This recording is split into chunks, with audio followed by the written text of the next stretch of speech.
Napapanahong issue sa larangan ng politika, showbiz, tatalakayin, himayin, re-reaksyonan ng Jay Guevara TV.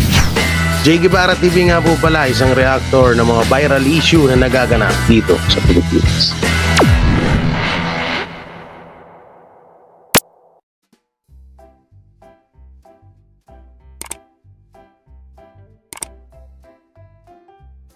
Sa atin, oy, shoutout po. Wala pala tayong boses. Salita tayo ng salita. Wala pala tayong busis. So eto, nagputi na ako ng damit. Ano na to? Ibig sabihin, hindi na ako high blood. Yan ha? Ibig sabihin, hindi na po ako high blood. No, kalmado na. Kalmado na ako ha. Wala pa rin sounds. Meron na. Oh, na-off ko lang kanina. Ito si Trililing talaga. Akala mo Trililing, wala kang baho, ha? Dami mo rito, oh. Kita. Ito talaga si Trililing talaga. Hilig talaga magpapansin nito, no? Hilig mo magpapansin, ha? Sige, papansinin ka namin. Total, yan ang kagustuhan mo, ha? Wait lang, at medyo nangangati likod ko.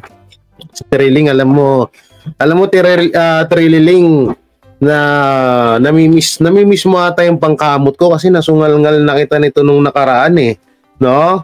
Nasungal-ngal na kita nitong pangkamot ko sakto may libag-libag pa to, Trililing, maalat-alat to, gusto parang namiss ata ni Trililing tong aking pangamot Mami Rena Bayan, nag-love shoutout sa inyong lahat. Eto, pag-usapan natin. Kaya naman pala, kasi gusto pa lang, siguro lang naman, mali pala yung suot ko ng headset. Siguro parang masyado na kasing masyado na ang puro Pidea-Leaks ang napag-uusapan ng mga Pilipino. Kaya etong si Trililing ay umentrada at gustong magpapansin, no? Gustong tabunan ng Pidea-Leaks issue. Para siya naman ang bida. Ang bilis ni Jay mag-live, kaka-out ko. Siyempre. No? So, eto nga, si Trillanes, ilabas natin yung mga baho nito. Pati yung video na kung saan ay sinabihan niya po etong si Tatay Digong na mamatay na. Or hindi na po daw aabot si Rodrigo Duterte ng 2028 dahil nga ito ay medyo hindi daw healthy na tao. Sabihan mo ba? Ikaw ba naman, Trililing, kung matino kang tao, no? Dapat hindi mo sinasabi yung mga ganung bagay, no? Tapos ngayon pupunteriyahin mo yung mga DDS pro Duterte vlogger. Yung mga pro Duterte tawag dito yun ang pupunteriyahin mo. Hindi ito, napaisip lang ako, mga kaibigan. Pa-share, pa-like po ng ating live. Hindi kaya nag-iingay ngayon si Trillanes dahil baka mabubuko na ang kanyang baho na ginawa noong panahon na siya ay senator. Hindi po kaya ganon? Kasi nagtataka ako bakit biglang nagpapansin ngayon si Trillanes. Hindi ko talaga alam. Hindi ko talaga makalkula sa utak ko kung anong meron. Kasi at eto pa isa pang maliwanag, parang nagpapapansin nga itong si Trillanes kay President Bongbong Marcos. Siguro dahil medyo wala naman na talagang tumatanggap sa kanya at medyo hindi na siya napag-uusapan. Medyo. Hindi na siya napag-uusapan at lagi na lang mas dihamak na masikat sa kanya si Jonathan Morales or ang Pidea-Leaks issue na to. So ngayon gumagawa ito ng ikakaugong ulit ng kanyang pangalan. Siguro ganun, siguro lang naman. Pero yung hindi ko talaga masikmura dito na after siguro mga 1 month ago ko tong vlog na sinabi nito ni Trililing or ni Trillanes, ni former senator, pinakabobong senator na nakita ko sa kasaysayan ng Pilipinas, ay etong si Trillanes, no? may sinabi siya dito na gusto niya na or hinihiling niya na mamatay etong si Tatay Digong. So tinukoy ni dating Senator Juan Ponce Enriquez ang dami pa rito, Trilling. bilang negosyador sa China sa naging Pamana problema Bell, sa shoutout 2012 po. Scarborough Shoal standoff. Diktador ang hindi, mas masahol Senate pa. President na imbitahan siya ni Pangulong Benigno Aquino III sa Malacanang kasama sina Trillanes at Foreign Affairs Secretary Albert Del Rosario ukol sa naturang issue. Nung dumating ako doon, akong unang dumating. Pangalawa, dumating si Senator Trillanes. Pareho kaming senador noon. Meron siyang ibinubulong sa akin na treason. Di ko naintindihan yung gusto niyang sabihin. Pagkatapos nung dumating na si Albert Del Rosario, kalihim ng Mahilig Department sa of threesome Foreign si ano, no? at kasama niyang presidente. Threesome. Umupo sila. Binibriefing kami ni Del Rosario tungkol doon sa nangyari sa Ay, Mami, shout out. Scarborough. Ay, Sir Spencer, shout out. Baka naman. Kay Enriquez, Baka naman. sabi sa kanya ni Sikat ka na. Trillanes na nagsilbi siyang negosyador sa China. Oh. Sinabi ni Trillanes na nagpunta siya sa China at Tapos, kinausap niya yung mga namumuno sa China tungkol doon sa bagay na sa problema na yun. Ako naman, bilang presidente ng Senado noon, tinanong ko sa kanya, anong karapatan mo na nagpunta sa China? Oo nga, anong karapatan mo? At ano ring karapatan mo na para manduan or patahimikin yung mga pro-Duterte vlogger na magsalita tungkol sa'yo? Dahil nung hindi pa kami mga vlogger, meron na tong issue na to. Ha? Kung ikaw may karapatan ka na batikusin ng mga Duterte, tapos kami, wala kaming karapatan na ipagtanggol ang Duterte sa kagaguhan mo? Trillanes? Ganun ba yung gusto mo mangyari? Sira ulo ka. Yung ba, kusang loob mo lamang ang nagpunta ron. Sabi niya, hindi. Nagpunta ako doon, may authority ako. Sinong nag-utos sa'yo na pumunta ron? Pagkatapos sumagot si Presidente Aquino, sabi niya, ako ang nag-utos sa kanya. Dito na niya pinag-iingat si Pangulong Aquino ukol sa backdoor So, negotiation. ibig sabihin talaga, no, na Noynoy Aquino pa lang, kapanahunan pa lang ni Noynoy, may secret agreement na talaga. Na ibinabato, baka nga mamaya, ito baka lang naman yung West Philippine Sea na yan, pakanayan ng dilawan para mag-umpuga ng Marcos at ang Duterte sa West Philippine Sea na yan. At siguro alam din naman din ni President Bongbong Marcos yan. Sadyang medyo nagpapaka-under lang ang ating Pangulo siguro sa mga dilawan kasi nga gusto magmukhang kawawa ang ating administrasyon at gustong sila yung gusto kasi nila yung aping-api sila. Ayaw nila yung laging nananalo sila, gusto yung palagi silang talo, yung aping-api sila. Yung tipong awang-awa sa kanila yung mga Pilipino, no? Ibig sabihin, nung panahon pa lang ni Noynoy Aquino, talagang may secret agreement na. Tapos, dahil nga magka-tropa na, best friend, ganun na, best friend na ang Dilawan at ang Marcos. Kaya ang ginawa na lang nila ay ibinabato nila sa Duterte yung dapat na issue or pananagutan ng mga dilawan. Ang galing, di ba?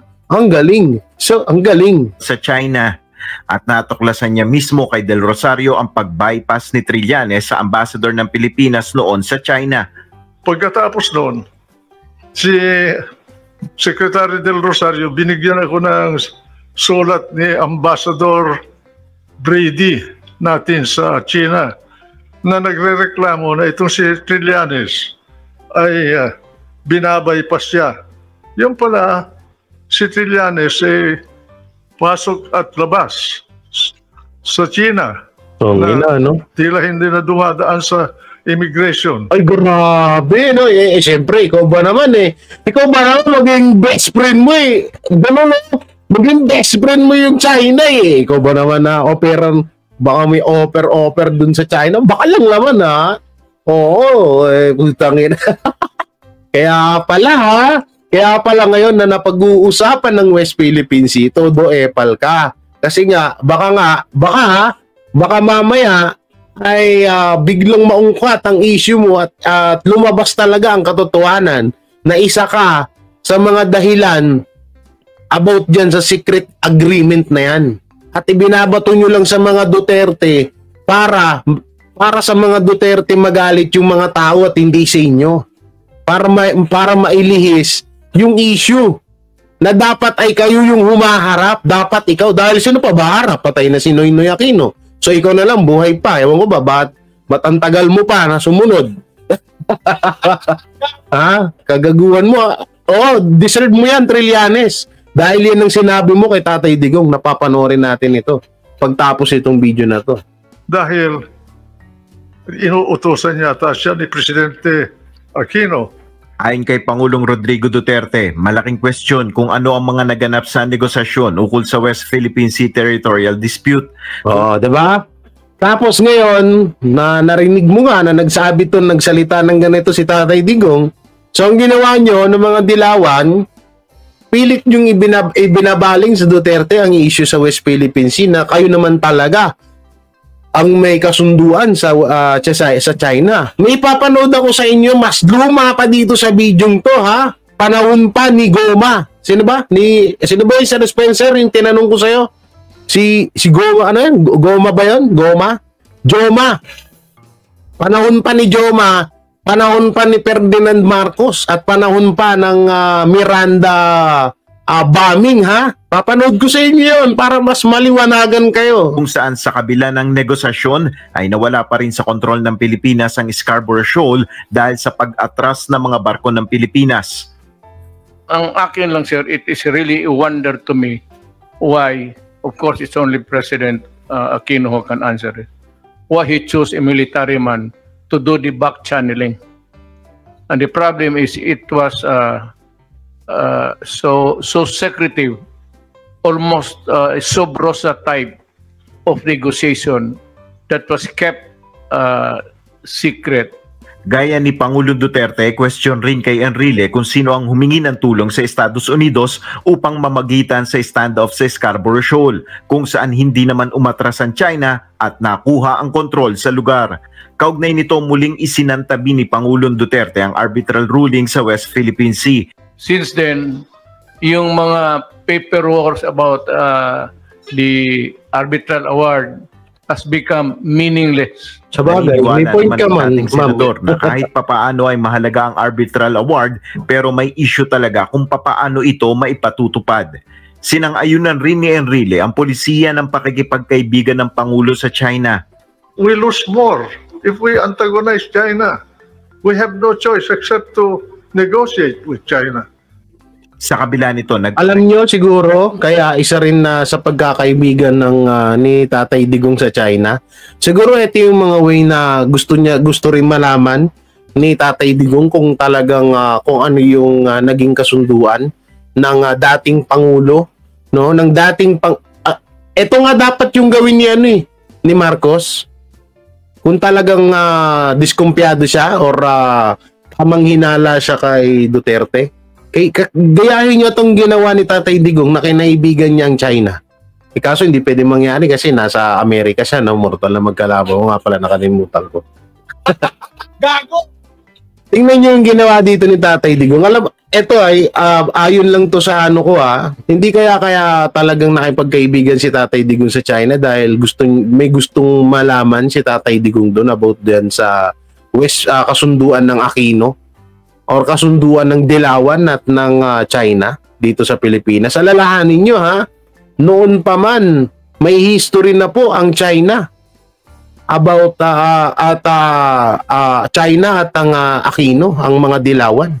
Dahil ang China ang tigabagsak ng mga baril at mga bala, mga kagamitan para labanan ng gobyerno noon, at yan ang papanoorin natin mamaya. Hayag naman ng pagkabahala si Pangulo Duterte dahil sa posibilidad na interesin na ng China ang langis sa West Philippine Sea. There will be a time that itong oil, gas, and everything, which you said run into billions, I do not have the figures, they take an interest on that, and that is the time when I said that there will be. Ay, sorry na, ano yung na-delete ko? Ang estimate. Mali yung na-delete ko. Kaya, Babalik nga, sino yung mga, ano dyan? ng China dyan. Ang mga moderator, mali yung na-delete ko. Potential of 130 billion. Yan, Joma season. Mamaya panoorin natin yan. Kaugnay nito, pinagbawalan na ni Pangulong Duterte ang kanyang gabinete na magsalita ukol sa West Philippine Sea issue, maliban na lamang kay Presidential Spokesman Harry Roque. This my order now to the cabinet and to all and sundry. Yung talking 2 years ago lang pala to. To refrain discussing itong West Philippine Sea with anybody. If we have to talk, we talk, and tayo-tayo lang, and there is one spokesman, si Secretary Harry do it. Pinayuhan naman ni Enrile si Pangulong Duterte na palakasin pa rin ang kapabilidad ng militar at i-explore ang Benham Rise sa gitna ng tensyon sa West Philippine Sea. Nel Maribuho. Ito, panoorin natin. Ito yung isa dun, ito. Sana wag lang tayo i-chupulangkot, no? Kilala ko naman tong vlogger na to. Ito. Kilalanin natin ang pinakaunang sundalong kumalaban kay Pangulong Ferdinand Marcos. Sino nga ba ang utak sa likod ng Plaza Miranda bombings noong 1971? At paano? Alam ko Plaza Miranda bombing to. Ito kasi dito para maintindihan nyo ng gusto. Etong nangyari sa Plaza Miranda na to is kagagawan to ng mga dilawan na ang napagbintangan ay ang Marcos, na kung saan ay si tatay ng ating Pangulong Bongbong Marcos. Pangulo pala nila. Kasi si tatay Digong pa yung Pangulo ko no? So yun yung nangyari dito. Tapos nabanggit din dito yung about sa sa China. Tingnan nyo dito panoorin nyo. Dito mapapatunayan nyo. Paligtas dito si Ninoy Aquino, samantalang halos lahat ng mga miyembro ng Liberal Party ay naroroon. Bakit tinulungan ng China ang NPA upang pabagsakin ang gobyerno ng Pilipinas noong 1972? Kilalanin natin si Victor Corpus, ang sundalong naging rebelde at bumalik sa pagkasundalo. Tara, alamin natin sa history. Katibang Corpus ay ipinanganak noong ika-4 ng Oktubre 1944 sa San Pablo City sa Laguna. Ang kanyang ama ay isang sundalo, si Colonel Vicente Corpus mula sa AFP Medical Corps. Nag-aral si Victor ng elementarya at high school sa De La Salle University at sa kolehiyo naman noong 1963 ay pumasok naman siya sa PMA o Philippine Military Academy dahil na rin sa panghihimok ng kanyang ama. Noong 1967 ay graduate si Victor mula sa PMA bilang bahagi ng klase ng Dimas Upil. Pumasok siya sa Philippine Army kung saan siya ay nakatanggap ng pagsasanay sa Airborne at Special Forces. Kalaunan ay lumipat siya sa Philippine Constabulary. Ngunit hindi pa man nagtatagal ay hindi na niya nagustuhan ang pamamalakad dito dahil sa di umunoy pamamalakad ng mga corrupt na opisyal. Kaya't pinili niyang magpatalaga bilang isang instructor sa PMA. Pagtalikod. Ika-29 ng Desyembre 1970, si Victor ang nakatalaga Jovito Salonga na nabulag sa gamit ang barkong parating. Gamitin mga Browning Akpo upang kitain si Pangulong Marcos sa kanyang nakatakdang pagdating sa kalapit na Baguio City. Itiniming ni Corpus na siya ang Officer of the Day at kakaunti lamang ang mga tao para pangunahan ang pag-raid ng NPA sa armory ng PMA. Matagumpay nilang nakuha ang mga malalakas na armas dito gaya ng mga Browning automatic rifle, carbines, machine guns at iba pang mga armas at bala. Dito na nagsimula ang tuluyang pagtalikod ni Victor Corpus sa sandatang lakas ng Pilipinas upang sumanib sa mga rebeldeng NPA. At simula sa araw na ito ay nagkaroon na ng manhunt para kay Victor. Si Victor ay ginawang pinuno ng Central Committee ng mga komunista. Siya din ang nanguna sa pagsasanay ng mga ito sa pakikipaglaban gaya ng kanyang ginagawang pagsasanay sa kanyang mga PMA students. At ang mga armas na nakuha nila sa armory ng PMA ay gagamitin sa isang napakalaking misyon na siyang magbabago sana. Lilitaw na rito yung mga dilawan. Saysayan. Ayon sa isang librong Silent War na isinulat mismo ni Victor Corpus, Hunyo 1971 ay tinipon ng founder ng Communist Kilala niyo yan? Ha? Kilala niyo yan? Oh, ayun yung mga pinuno nila Trillanes. Oh.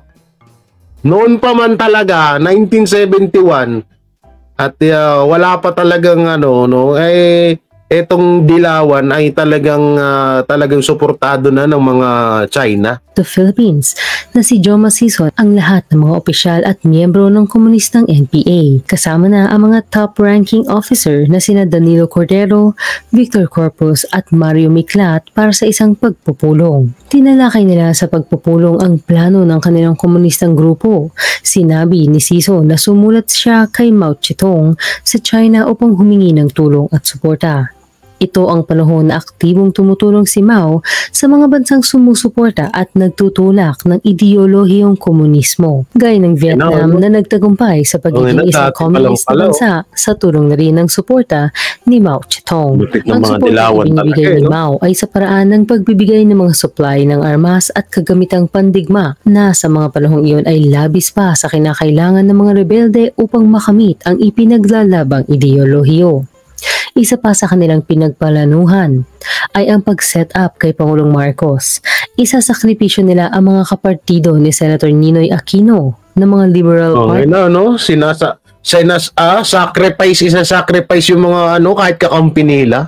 Ang lupit. Grabe. Pagka lang sa gahaman lang sa pwesto. Sa gaganapin na meeting de avance sa pamamagitan ng sa Plaza Miranda kung saan ito gaganapin. Nakasaad sa libro ni Mario Miklat, ama ni Maningning Miklat, na Secrets of the 18 Mansions, a novel, na pupwersahin nilang magdeklara ng martial law si Marcos na siguradong magiging dahilan ng pag-aaklas ng mga tao laban sa kanya, habang ang pagbomba naman sa Plaza Miranda. Alam nyo itong kwento na to kaya ako pinapanood sa inyo. Kaya ako pinapanood to sa inyo. Alam ko yung iba may mas edad pa sa akin, alam tong kwento na to. No, pero dun sa mga kaidaran ko, dapat nyo talagang panoorin tong video na to. Alam nyo yung nangyayari dito, katulad lang nitong ginawa sa Plaza Miranda na to. Ganito din yung ginagawa ngayon sa mga Duterte. No?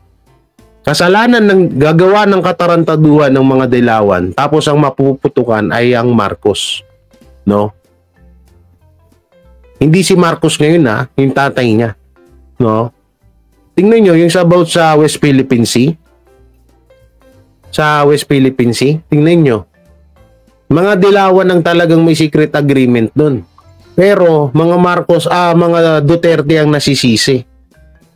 Katulad nitong issue na to. Tapos dito pa, pinatunayan dito sa bidyong to. Tutusin, nasa libro to lahat Video man to, medyo may pagka-cartoons yung video pero nasa libro yan. No? Dito rin napatunayan natin na noon pa man ang mga Dilawan at ang China ay talagang malapit na sa isa't isa. Dito, pinatunayan to ng video na to. Miranda ay lilikha ng isang malaking civil war at lalong dadami ang mga magagalit sa gobyerno. Gagamitin naman nila bilang pagkakataon para makahimok pa ng mga magre-rebelde at magamit ang barkong parating. Ika-21 ng Agosto 1971. 2 buwan matapos ang pagpupulong ni Joma Sison sa mga NPA ay naganap na nga ang meeting de avance ng Liberal Party sa Plaza Miranda at kumpleto ang mga miyembro maliban na lang kay Ninoy Aquino na di umano ay alam ang mangyayari. Sa kalagitnaan ng rally ay dumating. Alam talaga. Gawa naman, bubombahin nyo yung mga kaalyado nyo tapos nandun ka pa. Sino ba naman tangang gagawa na ang isang kadre na pinamumunuan ni Danilo Cordero na siyang nakatoka sa assignment na ito.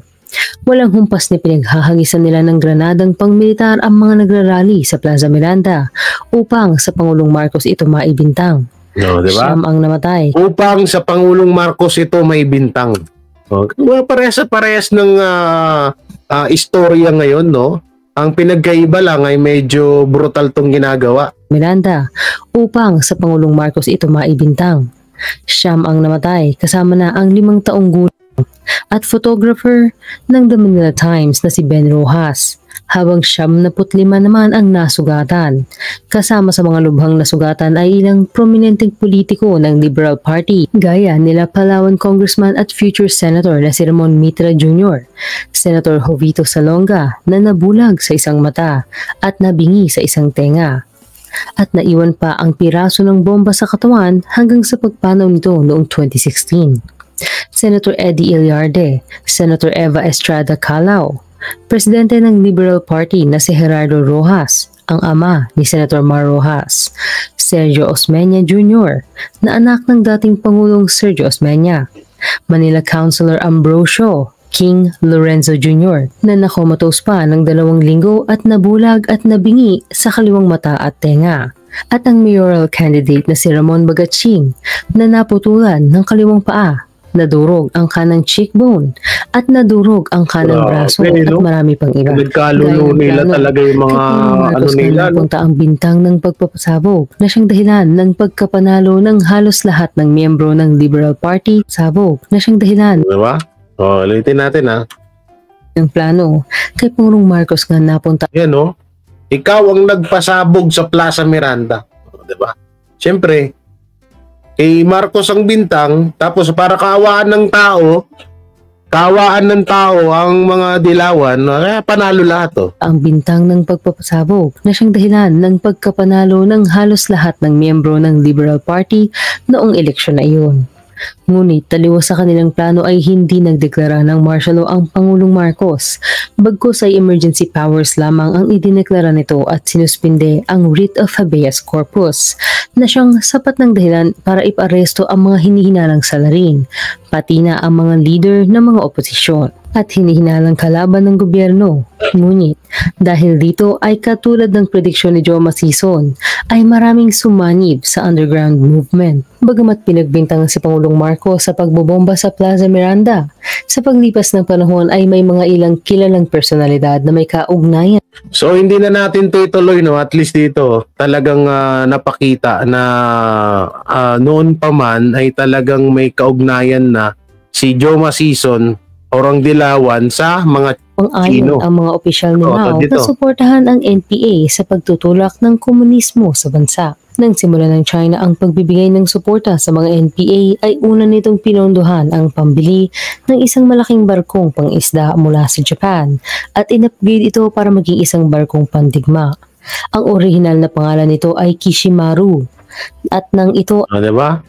Utangin na yan, ipagkakalulo yung ano. So ito yung video ko. Ito yung video na sinasabi ko sa inyo. Ito yung video na sinasabi ko sa inyo na sinabihan ni Trillanes na mamatay na itong si Tatay Digong, no? So wait lang, tingnan ko yung oras dito. Pinrepair ko to para talaga yan kaya na 33, asan yan? 33. Dito, 33. Ano yun? Ito. 26, 22 pala. 22:46. Ito. Tatay Digong. Baka mas tesis na unang 2020.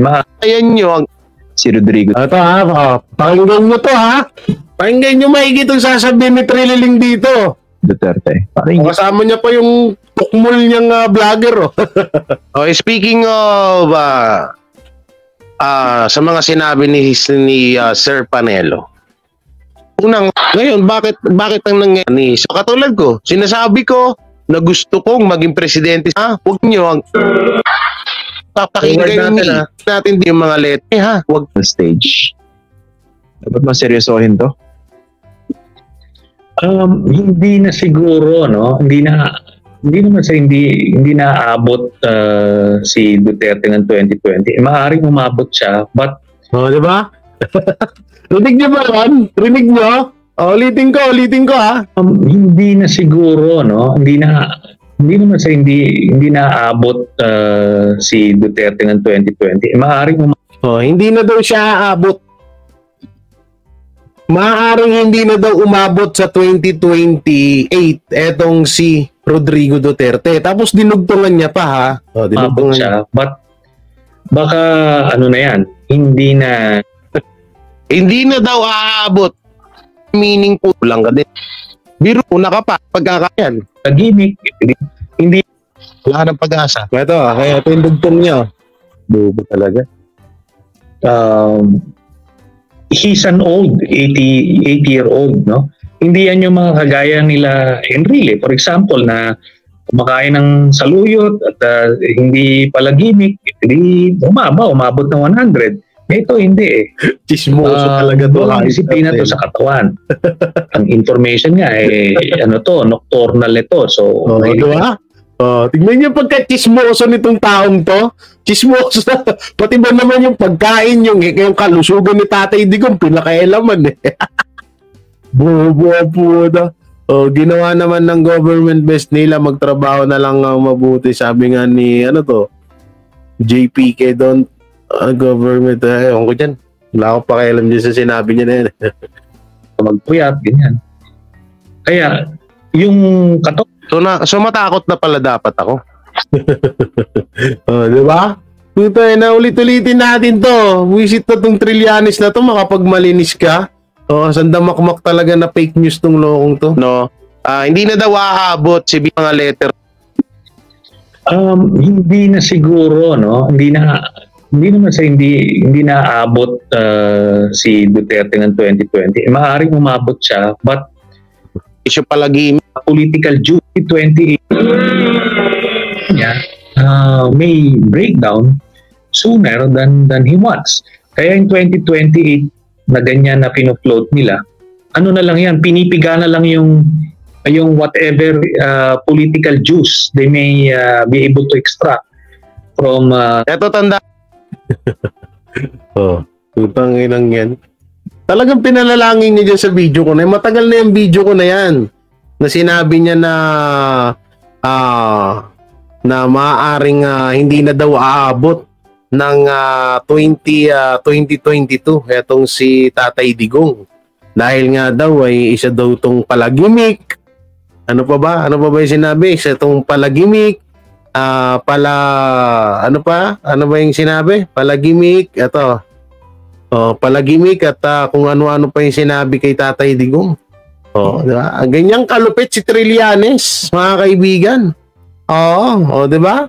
Tapos ngayon may gana ka na kapag nire-reactionan yung mga video mo, ay kakasuhan mo yung mga pro Duterte. Kakasuhan mo sila dahil nireactionan. Ito ang tanong ko sa'yo. Yung mga tanso vlogger din naman nireactionan yung issue mo na yun di dapat idamay mo rin sila sa kaso. Kasuhan mo rin sila. Bakit mga Duterte vlogger lang? Diba? Isa kang malaking tanga talaga, Trillanes, sa totoo lang Masakit man pakinggan pero totoo yun. At hindi magbabago yung sinasabi ko na yun, tandaan mo yan. Wala akong pakialam sa'yo. Kahit pa isama mo pa ako sa kaso mo, wala akong pakialam sa'yo. Ang inang yan, papanalangin mo na hindi na umabot ng 2028 si Tatay Digong. Baka mamaya mo mas mauna ka pa. Bubo. So ito, maiba naman tayo. Alam ko, sawa na kayo dito kay Trililing. Dito naman tayo sa sinabi. Karugtong pala to, no? Etong sinabi ni Harry Roque kay at Banat Bay. Tawag dito, pogi ni ba? Pogi! Ito sinabi ni Banat Bay, yung interview niya kay Harry Roque tungkol dito sa pagsampa ng kaso sa kanila ni Trillanes. Banat Bay, sir, magandang araw po.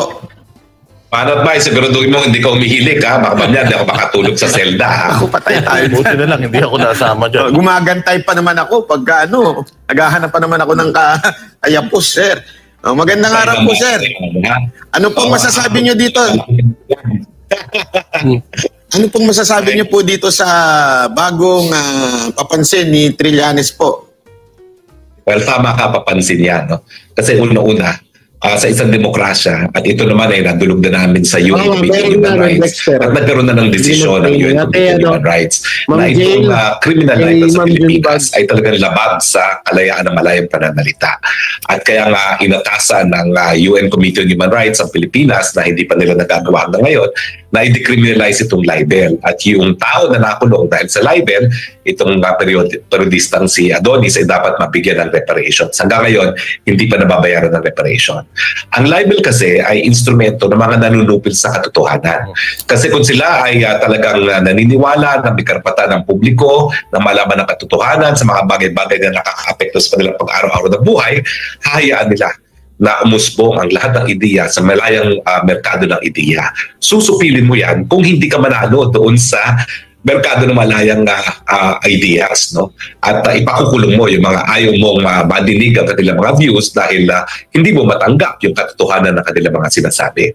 Itong pinag-uusapan natin sa Scarborough Shoal, yan ay isang bagay that involves the public interest. Kinakailangan talaga, debatihan yan. Pag-usapan ng mga tao, bagamat nabaon na sa limot dahil napakatagal na nga itong mga pangyayari nito, 2012 pa. Pero kung maalala mo, hindi tayo una nagsabi na may kabalastugang ginawa si Trillanes dyan. Ang una nagsabi dyan ay si dating Senate President Juan Ponce Enrile. Dahil nga nagpapaka siya, bakit nga halos 30 beses na nagpunta balik-balik sa China yan para maging negosyador para sa gobyerno. Samantalang unang-una, hindi lang katungkulan ng senador. Ang katungkulan ng senador ay gumawa ng polisiya sa pamamagitan ng batas. Ang larangan ng panlabas na relasyon ay ehekutibo. So doon pa lang, sa siya'y naghimasok sa hindi dapat niya pinaghimasukan, meron ng karapatang questionin ng publiko. Bakit ginagawa niya yan? Wala naman siyang sapat na karanasan at kakayahan na makipag-negotiate sa China. At tayo naman, hanggang ngayon, mula noong 2012, di naman siya nagbigay ng kahit anong ulat kung ano yung pinag-negotiate niya sa China sa mahigit 30 beses na siya'y balik-balik sa China. At ang nangyari, itong mga katotohanan na sinasabi natin, tinalaga siya na negosyador ng Presidente Aquino. Siya nagpunta ron mahigit 30 kabeses. At ang nangyari, matapos siya maging negosyador, nawala sa atin ang Scarborough Shoal. So natural, ito ay ordinary mamamayan. Hindi naman sinasabi kung anong ginawa niya doon sa 30 kabeses na siya ay balik-balik sa China. Sasabihin mo na may kinalaman talaga itong si Trillanes doon sa pagkawala ng Scarborough Shoal. Dahil siya lang naman talaga yung tinalagang negotiator. Pati yung ating ambassador, na si Ambassador Brady ng mga panahon na yun, parang natsugi, parang nawalan ng boses nung siya ay na talagang negosyador dahil siya talaga nakipag-usap. Pero hanggang ngayon, walang ulat na binibigay itong Trillanes na ito, either sa Senado or sa sambayan ng Pilipino. Alam lang natin, matapos siyang maghimasok, matapos siyang maging negosyador, nawala sa atin ang Scarborough Shoal. At ngayon, kakasuhan nila tayo, no? Kinasuhan nila tayo dahil daw tayo nagsasabi na binenta natin ang Scarborough Shoal. Ano bang gusto nang sabihin natin? Napurihin natin siya dahil sa kanyang mga ginawa ay nawala sa atin ang Scarborough Shoal. Hindi ba kabaliwan naman yon? Kung gusto niya na... Alam nyo, di ba, minsan nakikita nyo rin, binabanatan ko rin si Attorney Roque, pero dito, ang ganda ng mga sinabi ni Attorney Roque dito. Talagang pahiya dito si Trililing. Hindi ata tama yun. Pero importante dito na katunayan ni Trillanes sa lahat na hindi na siya po pwedeng magpanggap na siya ay para sa demokrasya. Dahil ang tao na nanunupil ng kalayaan ng malayang pananalita ay kalaban ng demokrasya. At alam naman natin niya na nung siya ay pakuku dyan, 2 beses siya nag-attempt mag-coup, talaga naman pong kalaban siya ng demokrasya. Pansinin nyo dapat yan na-convict dahil lahat ng elemento ng kudita ginawa niya. Kaya lang yan na wala mga pananagutan, nagkaroon ng amnestiya. Nagkaroon ng amnestiya at nabura yung kanyang krimen. At hindi na siya natuto, no? Dahil hanggang ngayon, kung ano pang mga kabalustugan ang ginagawa. Pero tayo bilang mamamayan, meron tayong karapatan na pulaan ang gawain ng mga opisyalis ng bayan at hindi tama. Kapag pinulaan sila, at yan nga ang dahilan kung bakit sinabi ng UN Committee on Human Rights na labag talaga ang criminal libel sa kalayaan ng malayang pananalita. Dahil una-una, meron namang alternatibo dyan. Speaking of cyber libel, tama yung sinabi ni Boss Dada kanina na bakit kaya hindi kaya magkaroon ng batas na kapag natalo ka sa kaso na isinampa mo sa cyber libel, dapat makasuhan din yung nagsampa ng kaso. No? Sana ganun mangyari. Yung civil libel at pangalawa, at hindi siya proportionate doon sa purpose ng law, no? Na bantayan ang privacy ng mga pribadong individual. Hindi naman siya pribadong individual. Siya ay public figure. Siya ay gumawa ng mga bagay-bagay nito na siya ay opisyalis pa ng Senado, ng bayan, napakataas na posisyon. At ang sabi ng Korte Suprema doon sa isang napakalumang kaso na hindi dapat balat sibuyas sa mga taong gobyerno dahil ang sakit ng pula, ang gamot sa sakit ng pula ay isang malinis na konsyensya. Kung talagang malinis sa konsyensya niya, hindi dapat siya nasasaktan ng ganito, no? So anyway, hindi na ako magsasalita beyond that kasi siyempre meron naman tayong depensa at pinag-aaralan natin banat bay kung anong demanda ang pwede nating mapalaban sa kanya. Dinimanda na siya for treason, na-dismiss nung siya ay kasi ang sabi at treason nga is a war crime, no? At wala namang gera sa panig ng Pilipinas at ng China noong mga panahon na yon. Pero hindi ibig sabihin wala siyang pananagutan, no? So lalong-lalo sa ilalim ng salong-galo, no?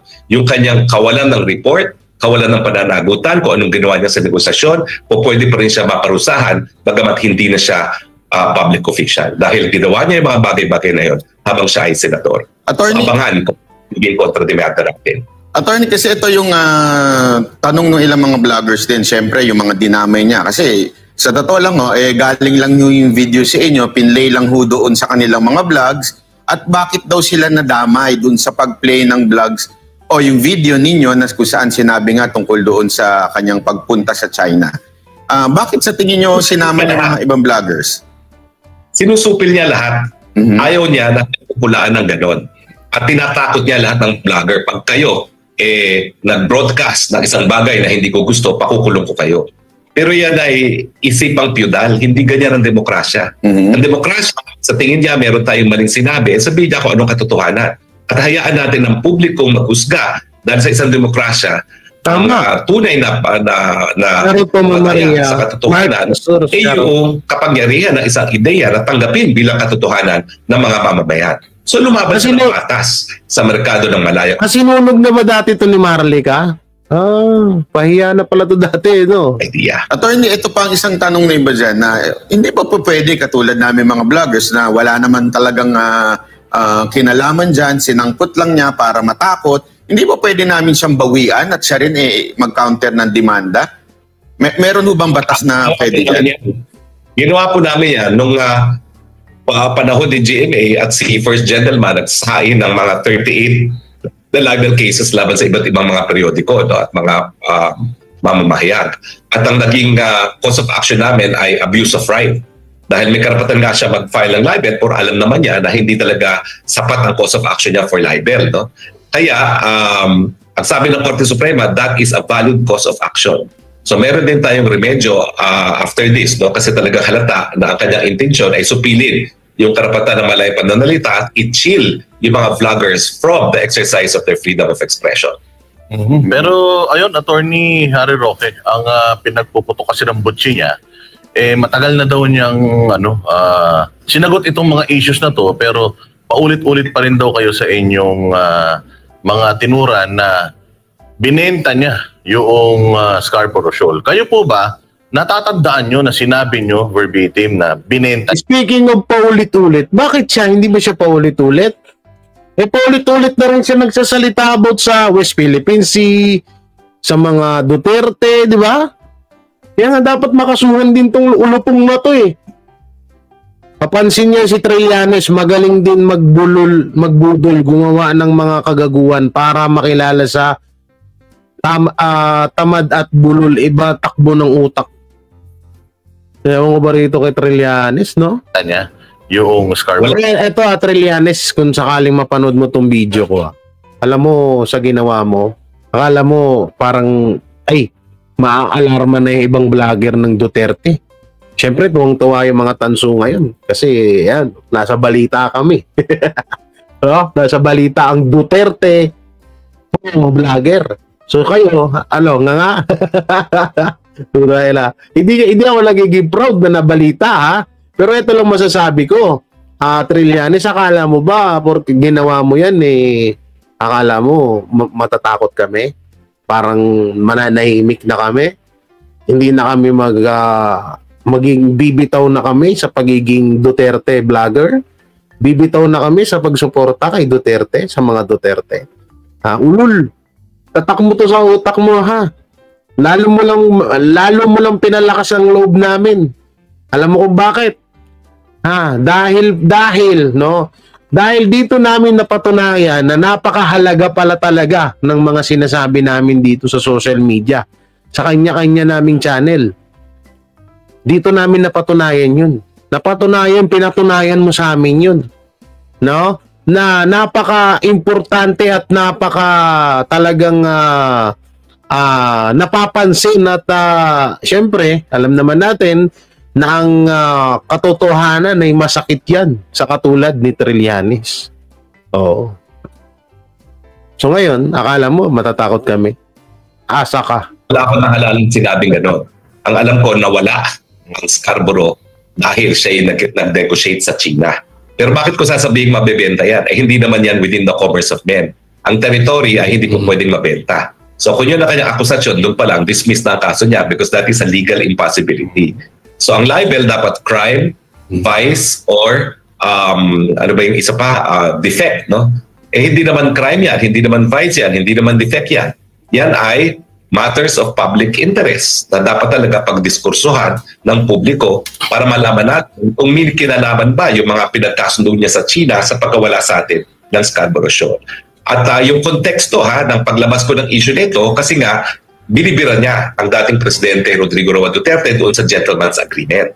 Na sinasabi ko naman na yung Gentleman's Agreement ay naging dahilan kaya nagkaroon ng kapayapaan at walang teritoryo sa Pilipinas sa administrasyon ni dating Presidente Duterte. Tama. Samantalang nung panahon ni Presidente Aquino, dahil siya ang naging negosyador, iyan naman po ay katotohanan. Doon nawala ang Scarborough Shoal. Samantalang tinalaga siyang negosyador dahil nga doon sa nabuong gulo at hidwaan dyan sa Scarborough Shoal.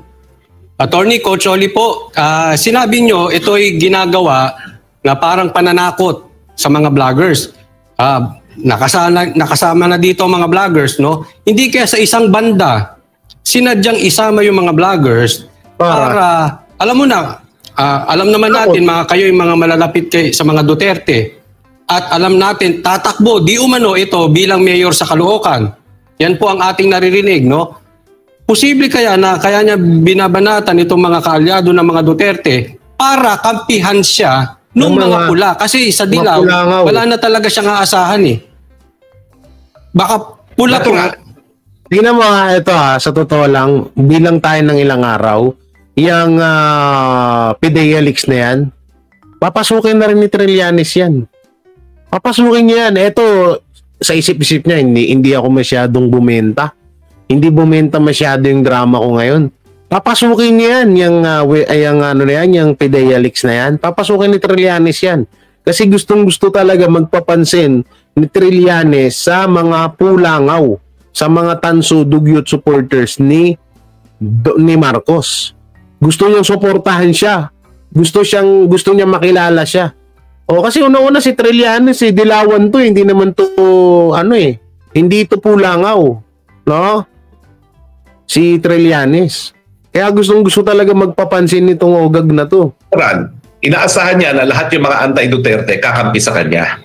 At syempre, gusto niyang supilin ang kalayaan ng mga pananalita ng mga vloggers na mga pro-Duterte. Kaya malinaw na malinaw ang kanyang intensyon at kung tayo nga ay nagsampa ng kaso laban sa dating First Gentleman for abuse of right, bakit hindi tayo pwede magsampa ng kaso laban sa kanya? No? Also for abuse of right. No? Matagal nga lang na kaso yan, yung First Gentleman hanggang ngayon nakabinbin pa. No? Pero may tiyaga, pag may tiyaga, ay makakakamit din ng katarungan. So sa akin, wag po tayo magpapasupil ha. Wala dapat vlogger na magpapachill at iisa lang naman ang magiging sagot natin dyan. So lahat tayo, iisa lang ang ating magiging depensa dyan. This is privileged communication dahil ito isang bagay na involves the public interest na dapat pagdiskursuhan, pagtalunan at pag-usapan. Yung sinasabi po siyempre yung may malis, di ba? Dahil nga may malicious malice tayo na siraan daw siya. Parang ganun ang dating. Anong masasabi niyo dito? Yung una, sira na siya. Barado! Uy, sa pool! Sa pool! Uy, Trillanes, umilag ka. Sa pool ka rito. Di ba nakakala siya sa eleksyon? Ulilat nga siya sa eleksyon, mas marami pa akong boto sa kanya. Huwag na tayong sisihin sa pagkatalo niya. Nangyari naman ang pananalita natin sira na siya sa publiko. Kaya nga ngayon, ang ambisyon na lang niya maging mayor. So hindi tayo dahilan kaya nasira siya sa publiko. Sisihin niya ang sarili niya. Ay, nako po. Mensahe niyo po sa mga vloggers na idinamay. Baka kasi siyempre, yung... wag na, ito, yun nga, no, kay Trillanes. Pagkatapos, yan mo ba rito kay Trillanes? Sirang-sira ka na kasi Trillanes, eh. Masyado ka ng, masyado ka bida-bida, eh. Bungangera Lola, shoutout po. Senyor, anong sisirain sa'yo, Trillanes? Matagal ka nang sira. Tama. Good evening, we're watching from Hong Kong, Mama Josie Garia. May love shoutout. Ma'am Susan, yan. Shoutout sa'yo. Ewan ko ba rito kay Trillanes, eh, no? Siguro, eto kasi may mga nababasa ako, lalo dun sa live ni Marlica. Minsan nanonood din naman ako dun kahit puro ka-chismisan dun. Gago! Ngayon, sinasabi dun, is utos daw ito ni Marcos, utos daw ni Lisa. Sabi ko, malabong utos kasi nga si Trillanes wala na tong mapuntahan na wala nang mapuntahan to na kaya nagpapapansin na lang to sa administrasyon. Biruin nyo para mapansin siya, gumawa siya ng fake news yung about dun sa PNP, di ba? Gumawa siya ng fake news para mapansin siya. Pangalawang papansin niya about sa mga vlogger. Ito yung pangalawang papansin niya. So may pangatlo pa to. Kasi syempre parang hindi natitinag, parang hindi siya napag-uusapan at palagi siyang medyo angat lagi ang usaping PDEA leaks na yan. Malamang sa malamang papasukin niya to. Etong PDEA leaks issue na to. Pero wala, para sa akin hindi to inutusan ni Lisa, ni Ma'am Shitars, ni BBM, hindi to inutusan. Talagang nagpapapansin to sa mga pulangaw. Para masuportahan siya, no? At para mapansin siya or mapansin lalo siya ng administrasyong Marcos. Kasi nga sa panahon ngayon nakikita kasi lalo na to si Trillanes, takaw na takaw sa yan. Ma'am Chula Lola, maraming salamat po sa blessing. Thank you. Alam nyo, yung si Trillanes, uhaw na sa kapangyarihan sa gobyerno yan. Kaya malamang sa malamang, gustong bumalik sa gobyerno yan, makabalik para makaupo ulit, no? Kaya nga, todo papansin yan kay Marcos at alam niya na rin naman, no? Alam nga naman sa Dilawan, wala na nga ang Dilawan ngayon. Depende na lang kung Dilawan ang may hawak kay Marcos. 'Di ba? Pero dalawa lang ang pwede niyang sandalan ngayon para makabalik siya sa gobyerno or makatakbo ulit or makaupo. Walang iba kundi ang Marcos at ang Duterte. So ang ginagawa niya ngayon, tinitira niya ang Duterte para mapansin siya ng mga Marcos, 'di ba? Pag napansin siya ng mga Marcos at nakabuelo na ulit siya sa taas, maaari na siya ulit tumakbo. 'Di ba? Ayun yung nito, yun yung purpose nito Tuturusin ito, anong mapapala ni Trillanes sa mga vlogger kung kakasuhan niya? Kahit kami, ako, kung kakasuhan niya ako, anong mapapala niya sa amin? Wala, 'di ba? Sa tingin niya ba kapag kinasuhan niya kami, titigil na kami? Hindi, no? Ano siya, tanga? Ibahin niya ang DDS vlogger sa mga tansu vlogger kasi kami dito noon hindi kami bayaran, no? Hindi kami bayaran na para matakot sa mga ganyang pananakot. Kaya ako ilang beses nang pinagtangkaan nga buhay ko, natakot ba ako? 'Di ba? Pinuntahan pa ako sa bahay para lang ewan ko, gurgurin siguro. Ibahin nyo kami sa mga Marcos vlogger. Ang mga Marcos vlogger, yung mga loyalist ko, no, na may mga payroll, may mga script at may mga sahod buwan-buwan, ibahin nyo kami, hindi kami ganun. Kasi yung mga yun, matatapang lang yun sa camera. Pero sa totoong buhay, nga. Lalo na yung mga dati kong mga kasamahan, yung si Ulo, yan, sila Magnus. Wala yan, putar na. Kilala ko alam ko mga kulay ng mga bayag niyan, kulay puti. Kulay pink. Walang mga, lalo na si Ulo, pagyayabang ni Ulo. yung binan niya na NBI. Kaya matapang siya. Ha? Yun naman lagi pinagyayabang niya sa amin. Oh. Sino? Si Jake? Kapag yayabang niya, yung bakla niya. Kaya sabi ko sa inyo, yung mga yan, sinong ulo? Si Ulo. Yun na yun, Banat Bay. Si Ulo, yung dating mga kasamahan ko, isa rin sa bumanat sa'yo. Yung mga dating tropa namin ni Sir Spencer, na ngayon ay nasa Marcos na. Marcos, sana all! Dito yun na, Marcos! O kaya, ikaw, Trillanes, kung akala mo katulad ng kami ng mga tansu vlogger, ibahin mo kami ha. Hindi porket halimbawa kahit ako kasuhan mo ako, tapos gusto mo manahimik ako, sampal ko pa sa yung kaso mo sa akin. Ako gagawin ko talaga yan. Hindi ako puta naipit yung headset ko. At least ako mo isang salita ako gagawin ko yan. Pag nakikita tayo, kasampal ko talaga sa iyan. Kung kakasuhan mo ako ha. Pero pag hindi, edi wag. Oo, si Banat Boy, kinasuhan mo na. So, ano ba? Tangin na kasi itong mga hype na to. Akala nila talagang akala mo talaga natatakot kami sa mga ganyang strategy nyo. Mga ulol, tigil-tigilan nyo kami. Oo, talagang, alam mo Trillanes, kung nagkasing yaman tayo, no? Kung limbawa na ewan ko lang kung may pera pa, may pera, may pang pa nga, may pangkaso pa eh. J. Guevara, dapat i-record mo si Enrile sa pagsasalita niya tungkol sa karburo sa karagatan ng Pinas. Hindi naman, andito na yun sa live ko, hindi na mawawala yan. Suggest ko isama ka para sama-sama tayo. Anong problema? Hindi ako takot. Ako sabi. Eto, kahit magputulan pa tayo ng daliri, hindi ako takot sa mga kulungan na yan. Ako na nagsasabi sa inyo. Hindi ako takot dyan. Yung kakasuhan ako, hindi magkaso ka. Magkaso sila. Kaya nga sabi ko, kaya nga ginawa ko tong live to eh. Para mapanood ni Trillanes eh. Kasi bawal, parang ang gusto niya, bawal ni content ang about sa karburasyon. No? Ngayon, kinontent ko, kasuhan mo ako para sama-sama kami lahat. Diba? Para it's happy, ika nga ni Jingboy, welcome to the club. Diba? Sabi ni Jingboy doon kay Picoy, convicted ka, welcome to the club.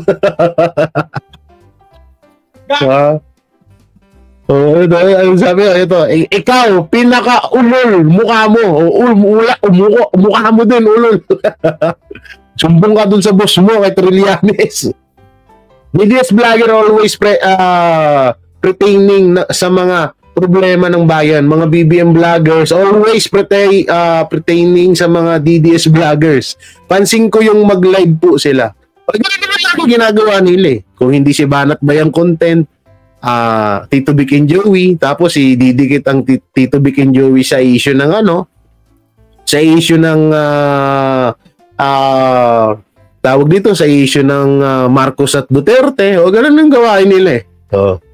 Bakit kaya ang stream media kino-coverage pa si Trillanes, samantalang ang maisog na talagang dinudumog ng taong bayan ay hindi nila binabalita? Ayun na nga eh. Eto, paulit-ulit na nga tayo dyan. Sabi ko nga ho sa inyo, masyado na hong bulag at bingi ang mainstream media ngayon. Kaya nga eto pwede rin naman din mangyari, pero medyo nalalabuan ako, no? Pero may konting posibilidad na hindi kaya pwede rin kasi ayoko na sabihin kasi sinabi ko na nagpapapansin lang si Trillanes sa Pulangaw eh. Okay, salamat Sir G sa 1 month asar talo si Trillanes, pinagtatawanan lang siya ng mga idedemanda niya. Oo nga, di promise Trillanes, lap trip ka lang. Tignan mo yung live nila Banat Bay kanina, pinagtatawanan ka lang. Ba't akala mo Trillanes? Kung halimbawa na ba't akala mo kapag kinasuhan mo si Banat Bay, kami na mga Duterte vlogger, sa tingin mo, hindi na kami magbablog? Hindi na kami